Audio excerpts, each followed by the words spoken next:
Just so everyone knows, this is the Talent Matters Most panel, so welcome to it. And on behalf of the MIT Sloan CFO Summit Planning Committee, my name is Mark Crowley. I am I've been on the planning committee now for a number of years, also a Sloan graduate, currently also CFO of Volante Technologies, a cloud-based payment and messaging solutions provider for the world's banks. And very excited to have a great panel here today to talk about, as we said, talent matters. I mean, we all as CFOs recognize the challenges that it takes to attract and retain folks, and really look forward to hearing things, but I'm not going to steal the thunder from our illustrious moderator and panelists. So again, let's give a warm welcome for our panel. Thank you, Mark, and thank you everyone for attending today's session. My name is Andrea Spinelli, and I'm a managing director with Protiviti. Protiviti is a subsidiary of Robert Half International, and once again, we are very proud to be sponsors of today's event. So today's topic is Talent Matters Most, and I think it's a great topic timed at this point in the afternoon because all of the other sessions today talked at least a little bit about some things related to talent. Well, we're going to dig into those much deeper today. We're going to talk about things like people being our most important asset, right? We talked about that very early on this morning with the exercise session. We're going to talk about the CrossFit CFO, right? The CFO in the organization having to do many other things, as well as lots of other things we heard throughout the day. So we're going to focus and get the panelists' perspectives on several things. Things like defining and distinguishing between good and great performance, evolution of the talent needs in the finance organization and being able to keep up with what's next or what we think is going to be next, retention, which we've heard a lot about lately, compensation, another one, company culture, diversity, and many more. So before we dive into the questions for the panel, I would like the panelists to introduce themselves and in their introduction talk a little bit about their career journey and maybe highlight on some of those themes that were impactful on their journey as well. So we'll start to my far left with Luis.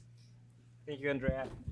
So I'm Luis Visos. I'm the CFO of a company called Unity Software, which does everything related to real-time 3D. So hopefully you've heard of us. We power 75% of all mobile games, and we're going outside to other industries, which is kind of very cool and interesting.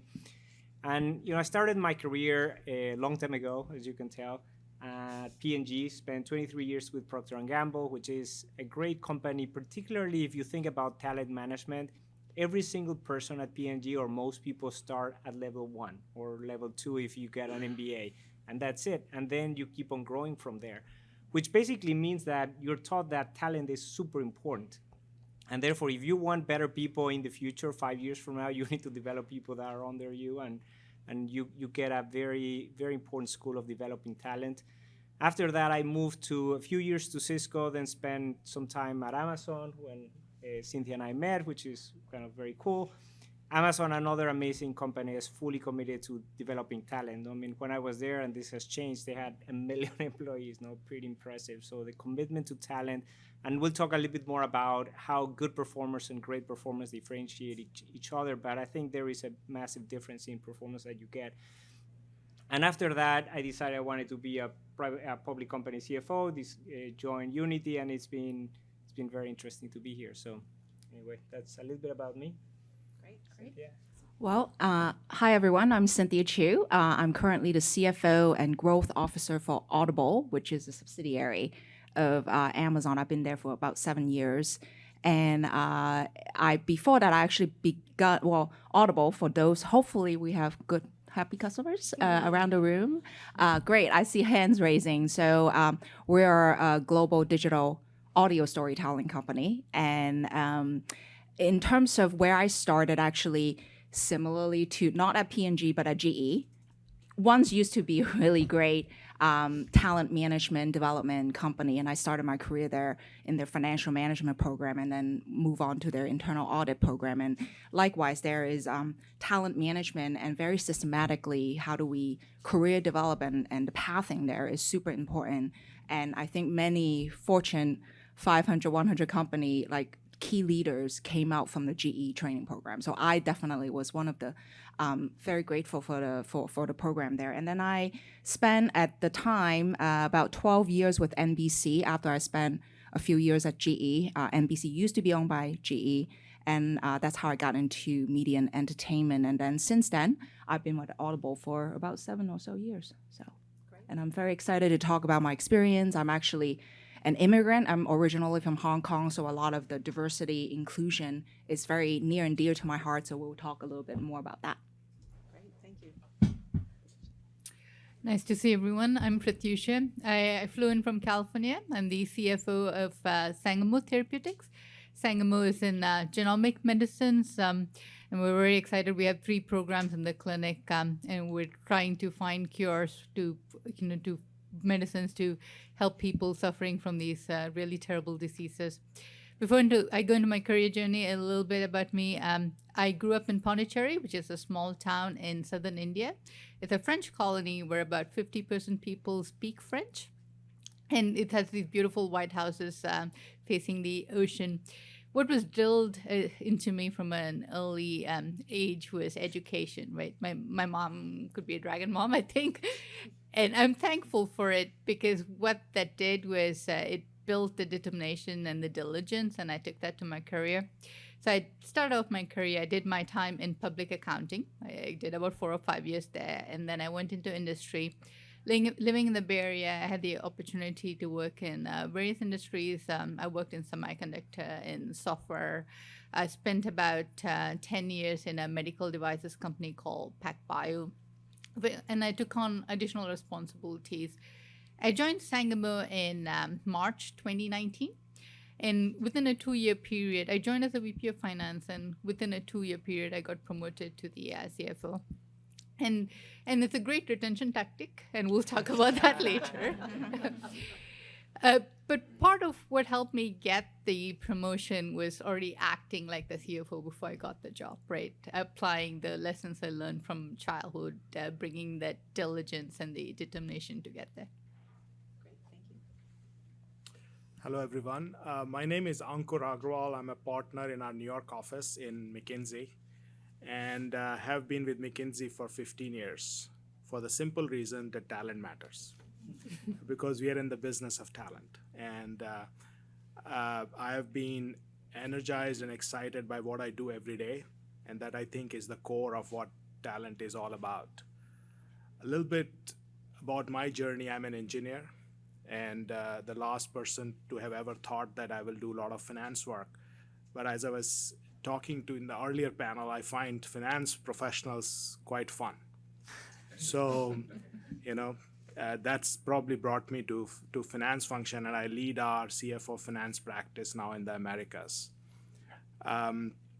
Within the 15 years I've been at McKinsey, I've had 3 different avatars, and that has also kept me excited and energized about McKinsey and their approach to talent, which is giving you room and an opportunity to do what you want. We call it make your own McKinsey. And my McKinsey had life sciences, health systems, and now health tech. So I've reinvented myself 3 times in the last 16 years. So although I've spent 16 years at McKinsey, but I've done 3 different roles. And within those 3 different roles, many different engagements. So the learner in me is what I think talent is all about, and finding what excites people and creating a company or a culture around is what talent is. Great. Thanks very much. Let's go ahead and dive right into the questions. And the first theme that I want to start with is what Luis mentioned a little bit in his intro, and that is defining good versus great performance. So as a lot of CFOs today are building, or in some cases rebuilding, their organization, it's important to think about how you build your team of leaders and your team of soldiers, right? Both are very important. It's important to define and distinguish good versus great versus acceptable performance. How have you defined that in your organization, Luis? Yeah, thank you, Andrea. I would say that the difference in value creation that a good performer can create and an outstanding performer can create is just miles and miles apart. And I don't think sometimes we manage that well. Sometimes we want to pay everybody about the same, and we'll talk about that later. We want to we want everybody to be happy, and I think we need to properly differentiate those players that will make the most difference. And I think as I look back, particularly P&G and Amazon, some of the characteristics I've seen, it starts with ownership. I mean, those people that really care, those people that don't work for you, they work for the company. Those people that really feel that success, they celebrate success, and if you fail or we fail as a company, they feel the pain. So it starts with that kind of ownership, and it goes into something that both companies talk, which is curiosity, right? Are you willing to be self-motivated and be willing to continue to dig in where there might be something? Sometimes you'll find gold, sometimes you won't, but you keep on digging. And the last thing is probably an inability to stop until you succeed. And if you are negotiating a deal, if you're doing something, if the business needs to do whatever, and you're not getting to that goal, you just keep on finding the way. And there are people in every organization that operate in that fashion, and some that are willing to go almost all the way, but not all the way. So I would say that's super, super important to me. And how you reward it, how you keep them motivated. The last thing I'll say is that it's not about being an extrovert or being an introvert or your style. I've been people being super successful with any style you have.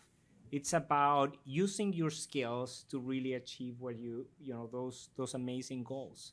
So I would just encourage you to try to identify in your organizations who are those players that will really go all the way, and are we all willing to go all the way every time, or are we sometimes kind of falling short of where we could go? So just some thoughts. Yeah, that's great. Thank you. So let's move on and talk about the evolution of talent and talent needs. And this question is for Encore. And in your role with McKinsey, and as you advise many different companies, as CFOs work with the other company leaders, right, their peers, in defining the overall strategy, the strategy for talent is a critical component of those discussions. But specifically as it relates to the finance organization, what are you seeing are the most important things that are being evaluated? How do the companies evaluate their talent needs today and in the future? And what type of time horizon are they looking on? It's a great question. I would start by saying the CFOs and the finance teams are actually looking at talent even outside of finance functions. They have a seat at the table thinking about, as they think about capital allocation, human resource allocation. And I find almost all the CFOs I work with pushing really hard on saying, do we have the right people driving our biggest priorities? And it's no longer an HR topic anymore. It's a topic which CFOs play a big part on. And obviously they have to lead by example. And they're asking the hard questions themselves and thinking about the team they need today. And many clients are thinking hard about, do they have the right team today, given the talent context we live in, the hybrid work environment, and many folks have lost the right team in their companies, and thinking about how to build that. And many others are on the other spectrum, thinking about the decade out, and probably we find a healthy mix of clients thinking about a decade out. And why is that relevant? Because finance has changed. CFOs are thinking about technology and how technology will impact their function, the kinds of skills they'll need in the future and actually already needed today. And many times we find that their current teams is no longer even relevant for what they need 2-3 years out. So those are the kinds of questions CFOs are asking and asking us to really help them think through. And I think in the previous panel, there was a comment that resonated, which is finance professionals who can sit in the room and talk the talk with the business. And I think that's the talent profile they're looking for to be relevant in those decisions. Great, thank you. And that's a nice segue into my next question, which is for Cynthia. One of the specific skills gaps that we seem to hear about more and more is, in addition to the traditional aspects of finance and accounting, right, like accounting, reporting, and analysis, there's an increased need for team members to have a global mindset. Has your organization experienced a skills gap in this area? And if so, what have you done about it? Yeah, that's a very good question. I think about thinking back 7 years ago when I first got to Audible. At the time, we were already operating in about 5 countries outside of the US. And so we have actually boots on the ground, even though we're a digital company. So you can technically get us and get our service anywhere in the world. I think very immediately what I've observed is that even though we have regional finance team, and this actually goes honestly beyond finance, is that it goes to how we as a company operate as a global company. It's one thing to say that you're a global company, but it's another thing I think is to actually operate in, and the mindset from product development to how we think about the different types of customer that we're serving. And so coming back to the finance team, what I've observed is that the US-based finance team, they would come out with things that they're doing, but they're very much focused domestically. So what I had to do, and some of the things that how we approach it at Audible, was I actually poll team members across different marketplaces and countries, and actually I move a couple people, key leaders, to the stateside so that we can create that notion of, hey, finance leadership and how we do things doesn't have to be just US team or globalization. I often say that it doesn't mean that it's Americanization, because I think that is very true, and it does impact how internally our regional teams work. And quite frankly, because as one of our key principle at our company is being customer obsessed, of course it has to be from a local and regional standpoint. So I think we apply those into how we establish the finance team and the mindset of the team members. And when I first joined Audible, we had, like many other companies, grew organically very quickly. And so different teams are quite federated in terms of how they approach things, from revenue forecast to how we, I don't even have actually a centralized organized chart of account down to that. So we had to go through those exercise, and the mental model that I tell my team to do is really think through, hey, everybody, including the US-based team, even though you might be the biggest and had done things the longest, we have to compromise some, and we have to make sure that all the voices and opinions as well as requirements are heard through that process. And so that's kind of how we approach things in the finance team. And in fact, we're increasingly really needing to do that outside of the finance function. I, about 2 years ago, took over the marketing function, and that was, quite frankly, one of the reasons why my CEO asked me to do that, is to modernize and globalize these different functions. So it's a journey, but it's definitely doable. Yes. Great. Yeah, it's definitely a journey. For sure. All right. Pratyusha, we're going to talk about retention. I'm sure you don't have a problem with retention, right? No, nobody in this room has problems with retention, right? It's really been an overwhelming concern for many finance organizations. CFOs have had to be increasingly creative on how to increase retention, not only for the short term, but thinking about getting back to Luis's point about great performers and future leaders of the organization. It's important to get that retention, not just to get you through the next month's close, right? But to think about what the organization is going to look like in a few years. Aside from compensation, which we're going to talk about separately, have you considered any unique things like promoting people early, special mentoring programs, upskilling or reskilling? Have you done any of those things, and what's worked and what hasn't worked? At one point of time, we were about 30% of attrition in my company in the Bay Area. So retention is definitely top of mind. Yes, we've used all of those techniques. In my intro, I told you that promoting people early, that's a good retention technique, and it definitely worked for me. But I think the key, what I found there is promoting people early if you think they can get there in 6 months or to a year. And if you think that you can invest in them to make them successful. Otherwise, you're setting them for failure and the company up for failure. As far as mentoring, what I found helpful is for your good performers or your great performers is to actually hire an external coach, because that really creates a safe space for them, especially if your company is going through a transition or a restructure period. Giving that lifeline to them was useful. And for upskilling or reskilling, I think you have to do that all the time.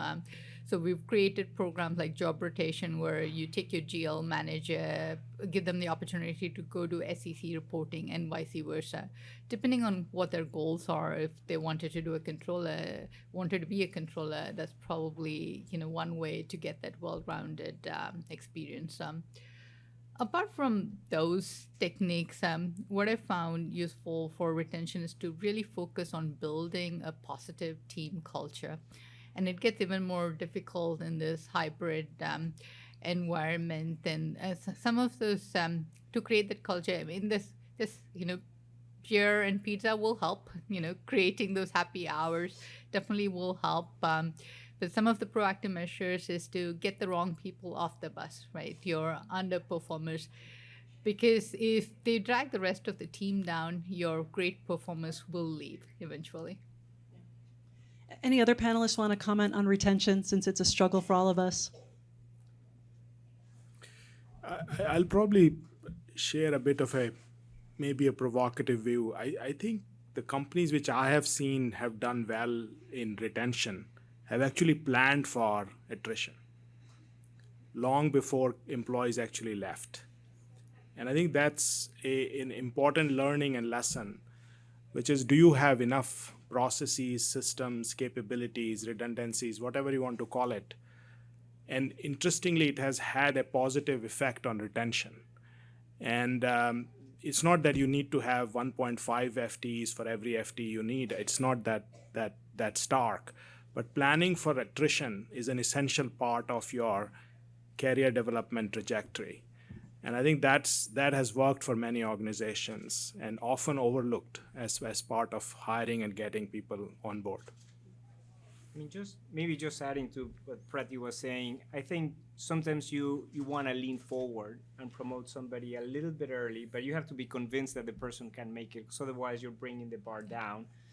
But you don't only have to do that with a promotion. It could also be with a project. It can be with more autonomy and different things. How do you enable those people to shine and get what they want? Because it's not always a promotion, although promotions do help. Yeah. Maybe one final thought to add to all the great thoughts is making sure that, especially during these time, we think about how do we actually convey the purpose of the company as well as what we're trying to do, and linking those, because I think good and high performers always want to win, and they want to make sure that they know what they're working for and towards. And I think really restating some of those purpose of the company is very helpful. One tactical thing that we do, maybe to Anku's point about systematic thing, is we obviously, many companies do exit interview. We actually start doing stay interview with high potential employees to make sure that we understand ahead of time what are the things that are gonna make them tick and what are the things that are gonna make them leave, and just to understand that. So stay interview is a tactical thing that we started doing as well. Yeah, and if I can add to that, right, it's so important to bring people along with you on the journey. So one tactical thing we've also done is talk about the market, right? Everybody's anxious about the environment we're in. So we talk about the strategy. We talk about why is our stock price doing so badly. And we do this in a town hall, in a very open forum, so people know that they can ask questions and it's a two-way street. Yeah, that's great. The transparency of what's going on, and as Cynthia said as well, helping them understand how their job is part of the bigger mission of the organization is important, especially for those people that we see in many finance roles that are jumping into 1, 2, 3 years into their career, not knowing what it would be for them to stay. So great points. So we're going to move on to a very related topic, and that is compensation. And I'm sure nobody's had compensation discussions in the last year or two as well. And it's really been an element in all of the topics that we've discussed so far. We've seen that the market has gone crazy, not only in the finance organization, but really with every role. And it's really impacted the continuity of finance organizations because people are leaving for more money or some type of a better package very frequently. So this one, let's jump back to Luis for this one. Tell us a little bit how your organization has dealt with compensation issues as both in two aspects. One, attracting new talent, and then the second one being retaining your existing talent without making them feel like, hey, I missed out here. Yeah, I've had a lot of interviews, and most of the time starts, it's not about the money, but you know exactly that it is about the money, right? I mean, people want to win. I totally agree, but it does matter. So I think that the most important thing is we really need to differentiate, and it's super hard because if I have $100 to give, like, if, to differentiate, you have to take away from somebody, right? Because you have a certain budget. I think we're too shy to do that, and we all pay the price because then you lose everybody proportionally, and you lose your best talent, which, as we just said, is super important. The second thing is, are we fully aligning compensation, particularly stock-based compensation, to the incentives we want our organization to have, and are they really incentivized for the company to win? And how do you balance the two? And I think every company has a slightly different mix. I mean, Amazon used to be 80% equity, and there was a time where all that worked, and other companies have a different equation. What is the right equation for you and for your companies, right? And I think it's super important. Maybe there are people that want to stay 5 years, and they think that the low stock price is actually a good time to get in. So what we've been doing is we've been very selectively with the lower stock price, refreshing our best talent or giving them new grants, because we know that even if we gave them at the time, a year ago, a big grant, and that grant is worth a lot less, there is another company that's willing to give them that same grant we gave them. So nothing more, same thing that we gave them, but at the lower stock price. So we're being super selective and retaining those people with new grants, refreshes, and retention. So we're trying to differentiate as much as we possibly can. The other thing is, how do you define your market? How do you find your competition, and where do you want to be? Do you want to be at 50%? Do you want to be at 75%? Does tech deserve to be at 75 and the rest of G&A at 50, and why? And so I think spending quality time thinking about the strategy on compensation is super important. And I don't think many companies do that well. What is the strategy? Where do we want to be in cash? Where do we want to be in equity? Where do we want to be in whatever bonus program we have? And thinking that strategically makes a big difference. Are there other things besides the grants, the base compensation, the incentive compensation, the softer things, right? And let's forget about before hybrid started. Did you do other things like the free lunches, the volleyball courts outside, the dogs in the office? Are any of those things still a thing that help? Yeah, I mean, unbelievable, but free lunches do matter. And we've always had free lunches at Unity, and it's a way of attracting people to the office. But we failed dramatically in bringing people back to the office. We have offices around the world. We're a very dispersed organization. And what we're seeing is, depending on the location, maybe 20% of people are going back every day. I mean, obviously, on any given day, there are 20% of people in the office. And what employees are telling us is they don't want to go back. And I think in some roles, no, that's okay. But in some other roles, you do lose that, particularly if you are innovating, it's super hard. So we're trying to incentivize employees to come back. We can't offer free lunch because we already have it. So maybe we need a free beer or something at the end of the day. I don't know what it is, but we haven't been able to crack that. Interestingly, so we're based in California. Kind of the West Coast is probably the worst we've seen. Montreal, we have a big office that's much better. Some places in Europe are much better. But the West Coast has been really, really hard. Great, thanks. Anyone else had any other unique things that have helped in lieu of dollars and compensation? I think it was the defining the career paths. Yeah, especially for people who are starting out in their careers, giving them how would they do in 2 years from now, 3 years from now. We also have free food already, so really? it's not incremental. But I think, especially during the pandemic, providing and making sure, and actually recommunicating all of the employee benefit that we already provide to make sure that employee actually knows that they should take advantage of them is also one it doesn't cost us incrementally. Right. It's just to make sure that like they understand that those perks are there for them to use. And also we're trying to also put together and program in to help out like employees that have dependents, like especially when children are at home. And how do we make sure that are there alternative, childcare or dependent care that we can provide? So those are some of the other things that are kind of brewing. Good, thank you. But I like what Cynthia said there earlier. The best retention tool is to win, right? If you win, everybody wants to be part of a winning team, and then the stock price goes up, and there are more opportunities. So that is the single most important thing, I think. Great. Well, many of the topics that we've talked about today were either originated or amplified by the pandemic. Let's shift gears a little bit again and talk about a few things that were concerns for the finance organization before the pandemic and are still concerns today. So the first one is DE&I, diversity, equity, and inclusion. A few examples of leading practices in DE&I are applying specific practices and measures to ensure diverse talent pools, ensuring diverse representation in leadership training and programs, and providing manager training on managing diverse teams and how to think, act, and lead inclusively. So Cynthia, you can stay on the mic here. Tell us a little bit about how your organization, not just a finance organization, but your overall company is doing with DE&I, and specifically how the finance organization. Yep. As I said, like this is a topic near and dear to my heart, and so I would maybe a few things to share what we do at Audible, and then I can maybe comment on the finance team. What do we do specifically? It really starts from the top. We actually treat, and one of our company-wide objective is about people, and key results underneath is couple of the what we call DEI. We call spectrum and belonging internally. It's a branding that we like to use.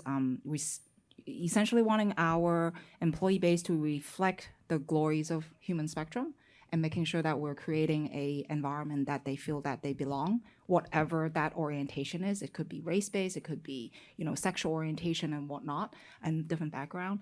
And so we have actually very rigid, robust, I should say, OKR, which is our goal-setting process, objective key results, for spectrum and belonging, just like we do for other business OKRs. So that's from the top, and we lay out the blueprint. And then I think, as all of us finance people, you can't inspect anything that you don't measure. So we have very specific metrics. And I think coming back to the notion of making sure that these, on the spectrum side, the pipeline from recruiting, and we look at each of the kind of throughout the recruiting funnel to make sure that those levers are being measured. And so this requires working very closely with the talent acquisition team, making sure that we actually have a way of which to measure that. And other specific things that we actually put in place to be able to measure, depending on some of the local laws and whatnot, is actually having employees self-identified through our HR system so that we can actually have baseline and track. And so some of those are like specific measurement that we have. And then specifically for finance, I think beyond so I have, the CEO level, company wide level OKR on spectrum and belonging, but there's also within my leadership team, every quarter we inspect, and we do it on an annual basis. We set these goals, and then we inspect, and then we communicate. We're very, I think it's being transparent with the employee base is also very key. Otherwise, it's just it's just a token number, and we don't know what's going to happen or what had happened. And then we, inspect, right? Like, okay, you're not supposed to hit 100%, probably about like 70% of it. And then each quarter, we organize. And then the other thing that we also do with the employee base is actually, this is not just a leadership or the HR team or the recruiting team's responsibility. From recruiting to retaining talent or diverse talent, if you will. It's we deputize our team members, because our employees, they're active on social or they have their network, and we want to make sure that they are actively out there looking for talent that are in the underrepresented group.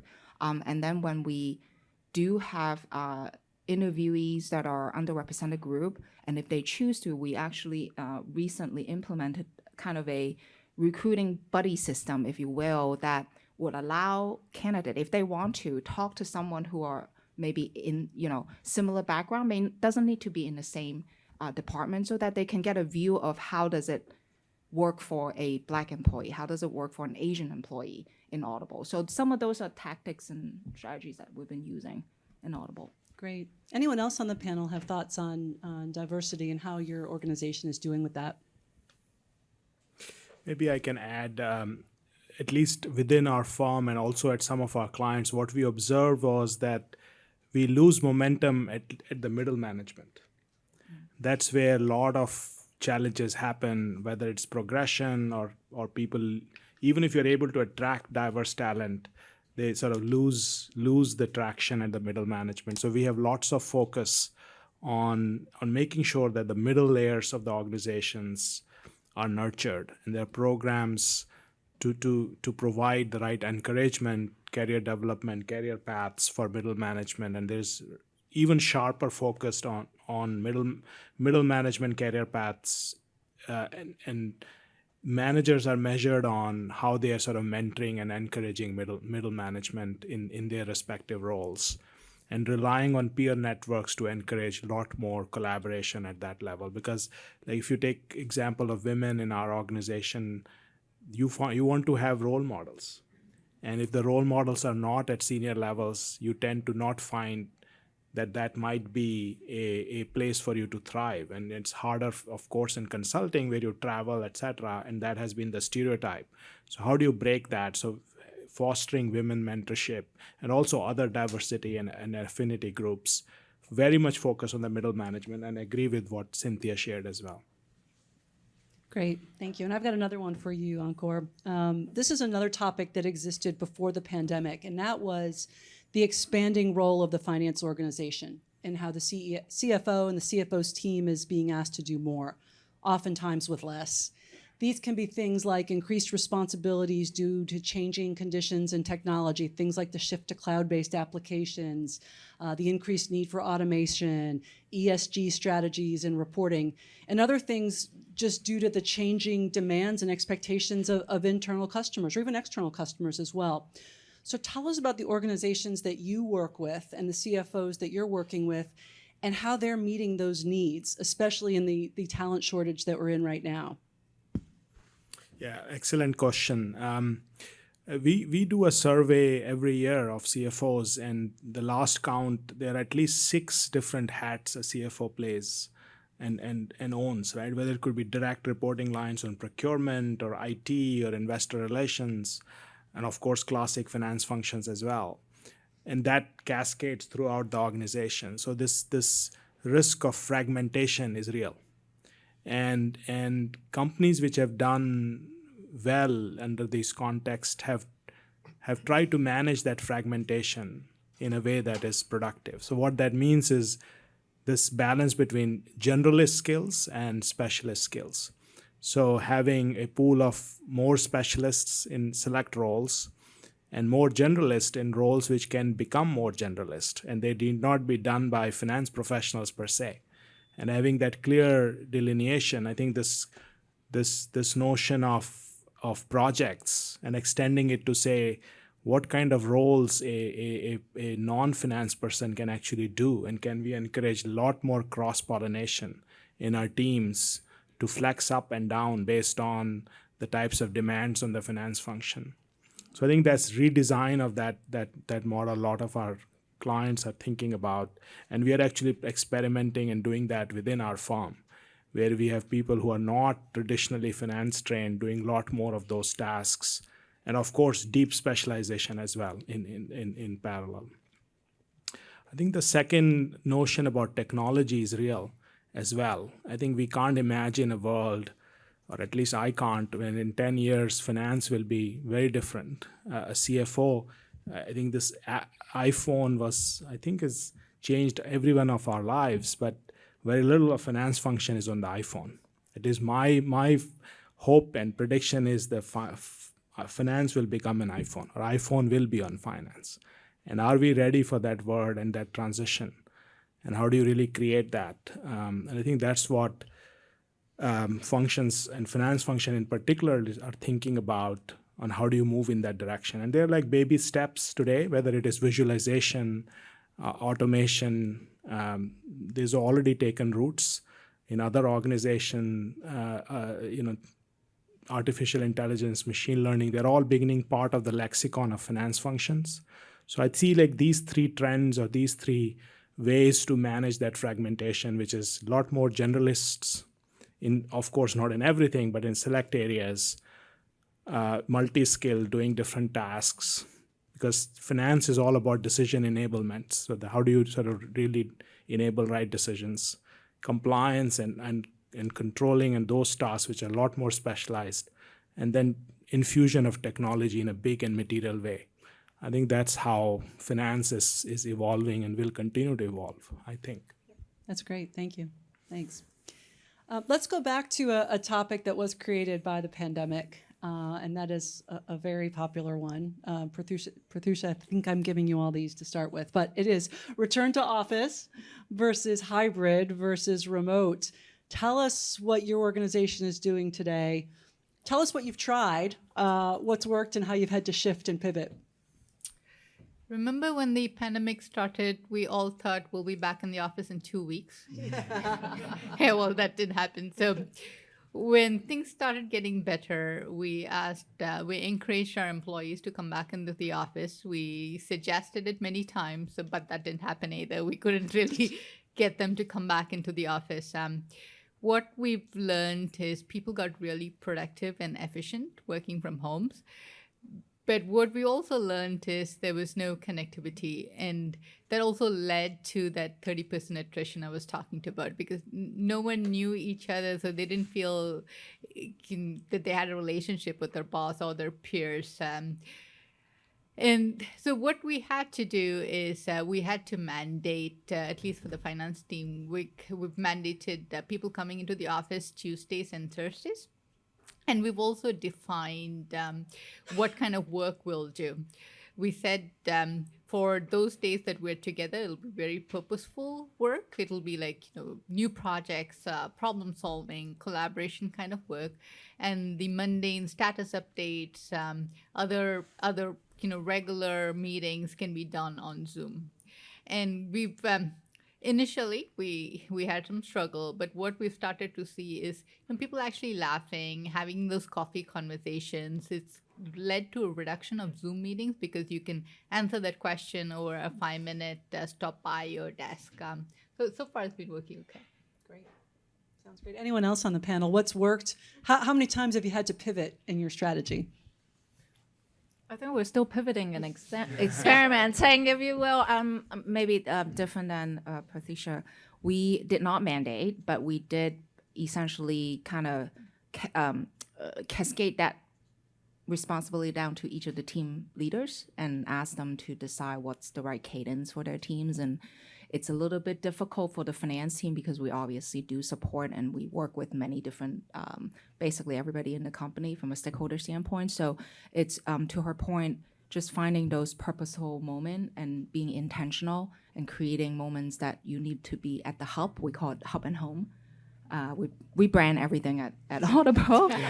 So we call it hub and home strategy. And when are the things that, like, what are the activities that ought to be at the hub, that it's purposeful and intentional. And when we are doing heads down work, and for many of our employees, head down work required either calculation or writing documents, then it's probably best to do it at home. I find myself that's better to be by us doing it at home. So I think it's experimenting many of that. But I do agree. I think the culture and how do we create that culture, especially with a new employee that we all have to onboard. Like we onboarded over like 600-700 employees in the last 2 years virtually, and many of them I've worked with them and we didn't see them, and the first time I met them was including interview. It's very difficult. And so talking to the point about retention, it's if you don't, I read an article from Wall Street Journal. Have you actually worked at a company? Have you actually never met anybody in real life? And so it really created, like, it's easier to quit if you've never met those people. So I think the belonging piece is something that we're still trying to figure out. I think the other thought is, does everybody need to be the same? Yeah. And I don't think so. I mean, we have an amazing tax department. They're really amazing. I met the VP of finance twice because we were doing a very complicated project. Other than that, he lives in Utah. He does an amazing job. I don't need to see him. So I think we need to differentiate. And I think Cynthia was referring more to the business people. I think that is super important that you are with them. You create this team of belonging. But there are also parts of finance where I believe that the day-to-day interaction is less critical. You still want to belong to a team, not to what Cynthia was saying, but you don't need to go to the office 5 days a week. And if you force people, I think they're going to go.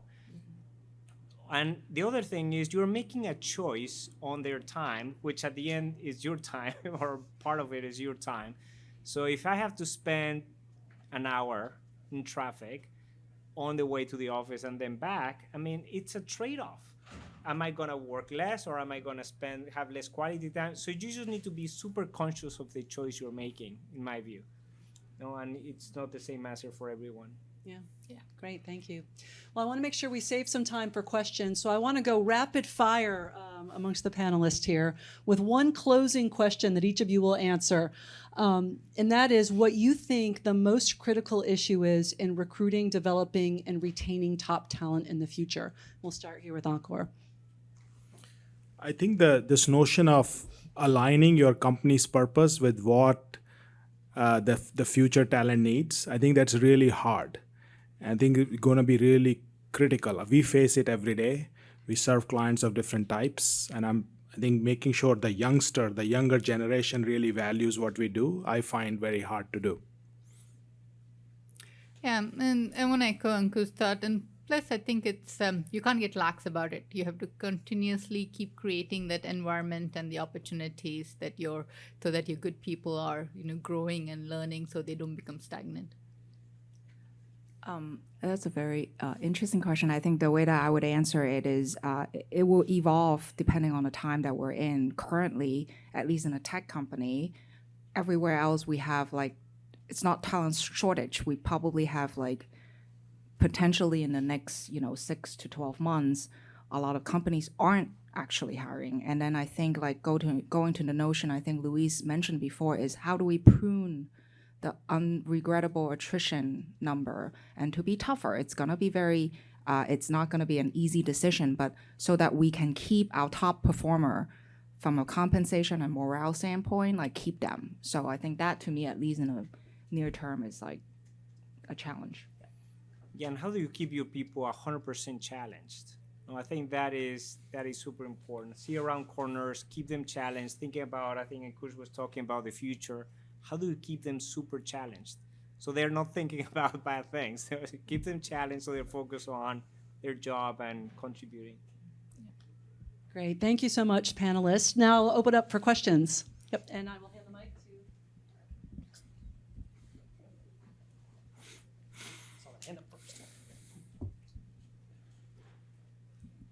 First, thank you, everyone. I'm Jennifer Cody. I work at Harvard Bioscience, which is a mid-sized company, but I spent the last 22 years at Bose. We had very robust ESG programs and took diversity and inclusion programs very seriously. I'm now finding myself at a company that has maybe 400 employees globally across many different locations. And I'm finding it's difficult from an infrastructure and just purely the cost of things to see those programs and how we get those started, because they're really not in place at this point. So I'm curious if you have any advice for how to get started when we don't have robust OKR programs and the infrastructure to help support that. Sangamo is probably of a similar size. We have about 500 employees internationally, and cost is a structure for any biotech. It's a concern for any biotech company. So what we've done is we've outlined what we can do practically, and one thing which has worked really well is employee middle management sponsored ERG groups. So there's a women's group, there's a Black group, there's LGBTQ, and you have key both senior leaders and mid management pulling those events together, and that's provided great visibility for the DEI.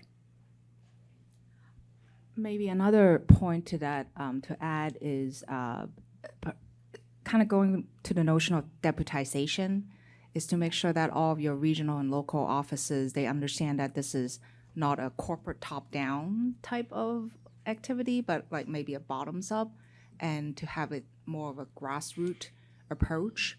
Because I think the notion of DEI is very different in Australia versus Tokyo versus the US. So I think it's just making sure that there is that, and that you can probably easier doing it like bottoms up instead of top down, and that might be an approach to kind of jumpstart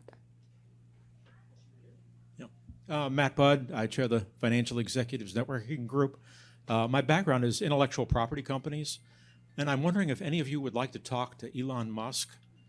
No, really, firing half the people. He just bought a talent company for, what, $44 billion, and he fired half the people? Perhaps you'd like to talk to him. What's your reaction to that? What not to do?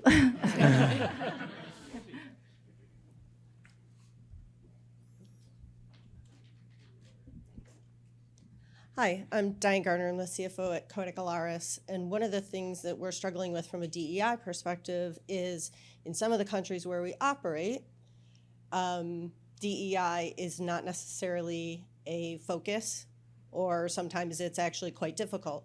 And so how have you seen companies handle that balance between trying to make sure people understand that the company supports this, but also respecting other cultures where you have operations?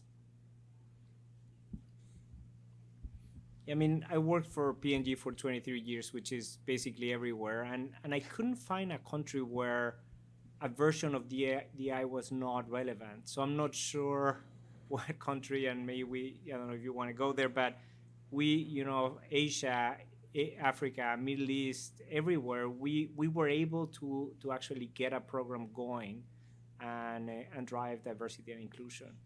I might mention we only have 1,500 employees. Okay. Okay. So it's more because of the scale of the company rather than the culture of a country. It's a little of both. Got it. For instance, in Mexico, there's not a lot of racial diversity on my team in Mexico. In the Middle East, gender diversity is not more necessarily difficult. valued from a business perspective. Totally. Yeah, I was going to echo Cynthia, right? I think it comes back to for smaller companies having the deputy, right? Having advocates and defining what you can do. It might not be as big as PG&E, but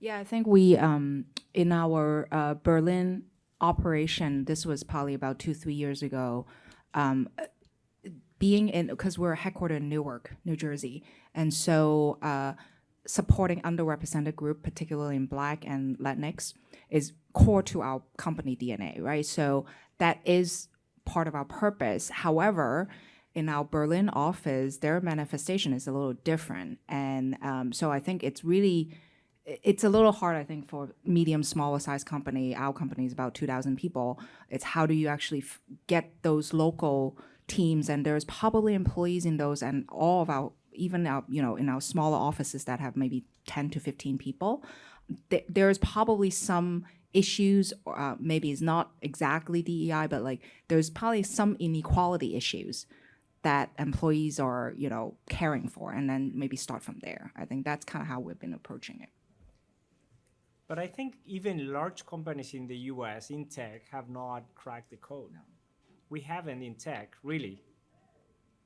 No, I mean, it's in Silicon Valley, Bay Area, there is clearly not a diverse population. We failed so far. So every single meeting I go into, DEI is mentioned. Is there any empirical evidence that focusing our efforts on DEI will drive greater revenue, profit margins, or overall business performance? And so I say this to say, I have a small company relative to everyone else. I have about 500 employees, and I employ exactly 0 white males. However, we're in healthcare. It's all females. There's hardly any males. I think I'm the only maybe 5 males in the company. So, but does that negatively impact our clients? I would say our clients are very happy with the care that they're getting received. So I just want to understand as we go through this, if I were to go through the effort of finding certain groups of people that may have no interest in performing these types of services, is this beneficial to my company? Is it beneficial to our clients? Am I spinning my wheels? I would say that this is the right thing to do. And so if it's the right thing to do, bottom line sometimes may or may not matter, if you will. I know that I'm a CFO, I'm talking to a room full of CFO.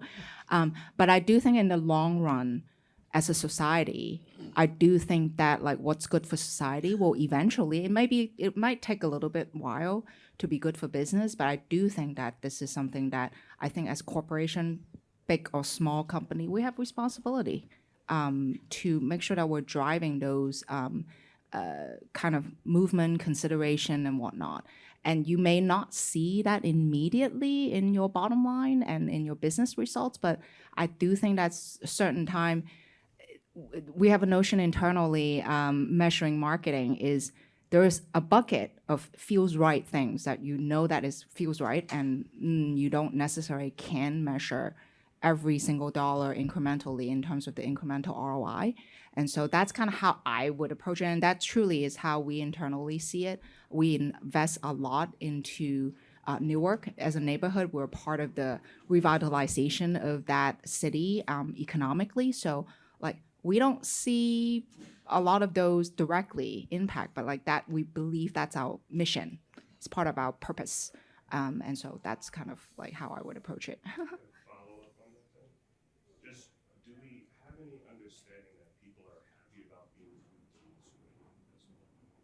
Yeah, no, it's, Know that I could figure it out yeah. in my business space. I'm not saying, I'm Yeah. asking since you guys are larger than me, I'm a little guy, but everyone is so dialed in on this. But in my office space, I don't see that anyone would want me to say, hey, you're this, let's do that. Yeah. with you, and you're this, let's do Yeah. this other. Yeah. No, I completely agree with you. I think, I work closely with our Black employee network, and we went through, particularly in the last couple of years, a lot of conversation internally about how do we handle that? How do we approach it? How do we talk about it? And how do we create a space for an employee to talk about that? I don't have the right answer or wrong answer. It's just like, I think it's creating the forum for employees to be heard. And so that's kind of how we've been approaching it, to make sure that we're not stereotyping how we approach things. Thank you for asking that question. It's definitely a little controversial, right? And as a small company, you have to look at the bottom line. And I do think that in the long run, it will impact your bottom line, because one of the benefits of having diverse people coming from diverse backgrounds is their ideas differ, right?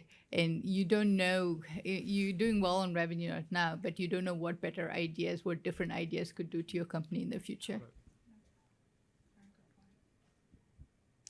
Cool. Well, I think we're at our time. I know I stand between you and the break, so I want to give a huge thanks to our panel here.